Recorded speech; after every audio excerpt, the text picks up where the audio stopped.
అంతేగాని వీళ్ళు చేసే కుట్రల్లో, వీళ్ళు ఆలోచించిన విధానాల్లో కావాలని మనని లాగి ఆవేశపూర్వకంగా ఇబ్బంది పెట్టాలని చూసిన సందర్భాన్ని దయచేసి మీరు చాలా జాగ్రత్తగా వివరించండి. ఒక ఘర్షణ వాతావరణం తీసుకురావడానికి వీళ్ళు మనందరినీ ఆ ఉచ్చులో లాగడానికి ప్రయత్నం చేస్తూ ఉంటారు. దాన్ని తిప్పికొట్టాల్సిన బాధ్యత మీది.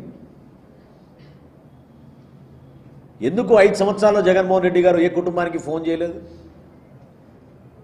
ఇటువంటి కార్యక్రమాలు జరుగుతున్నప్పుడు, సమాజాన్ని వీళ్ళు విచ్ఛిన్నం చేస్తున్నప్పుడు ఆ రోజులు ఎందుకు గుర్తు రాలేదు? బాధిత కుటుంబాలను ఎందుకు పరామర్శించలేదు?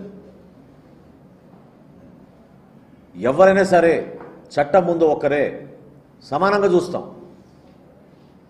ఈ సంఘటనలు మా దృష్టికి రాగానే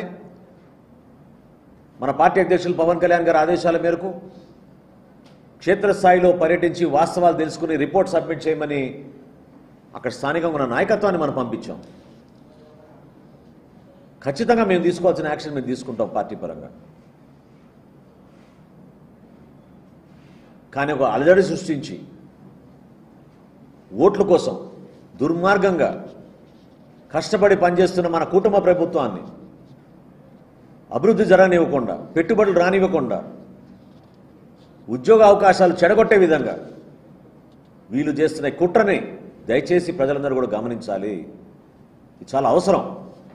రాష్ట్ర ప్రజలు ప్రత్యేకంగా మీరు మాకు అందించిన తీర్పు, అద్భుతమైన మెజారిటీలు ప్రతి నియోజకవర్గంలో ఏ విధంగా కసితోటి మీరు నిలబడ్డారో ఆ రోజున, ఆ రోజులు మర్చిపోబాకండి.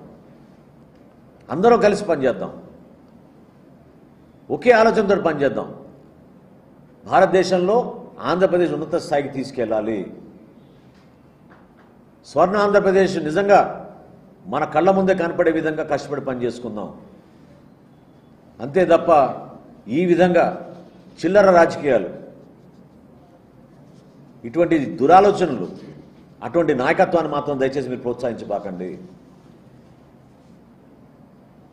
ఎంతో ఆవేదనతోటి గత 4-5 రోజుల నుంచి ప్రత్యేకంగా పవన్ కళ్యాణ్ గారి పైన వ్యక్తిగతంగా, జనసేన పార్టీ పైన వీళ్ళు చేస్తున్న దుష్ప్రచారాన్ని మమ్మల్ని అందరినీ కూడా కదిలించి నిలబడాలి.